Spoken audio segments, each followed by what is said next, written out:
Until and unless I humble myself, I cannot able to recognize my sin. என்னை analyse பண்ணி, என்னை check பண்ணி, எனக்குள்ள இருக்கிறதான பாவங்களை என்னால் கண்டுபிடிக்க முடியாது.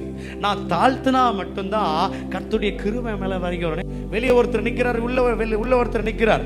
உள்ள இருக்கிற மனுஷன் சொல்றாரு நான் பர்ஃபெக்டா இருக்கிறேன். ஆனா வெளியில இருக்கிற ஆயக்காரர் என்ன சொல்றாரு?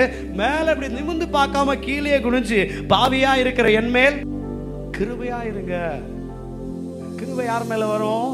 பெருமை உள்ளவர்களுக்கு, ஆனா தாழ்மை உள்ளவர்களுக்கோ கிருபை அளிக்கிறார். வெளியே இருக்கிற பாவி என்ன சொன்னார்னா, நான் பாவி சரியில்லை, நான் பர்ஃபெக்ட் இல்லை.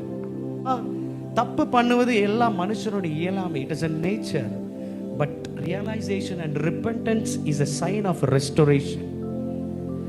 அந்த உணர்வுள்ள இருதயமும் அடுத்து மனம் திரும்புதலுக்கு ஏற்ற ஜெபம் மட்டும்தான் உங்களுடைய வாழ்க்கையை மறுவாழ்வு கொடுக்கிறதுக்கான ஒரு அதிகாரம் பெற்று.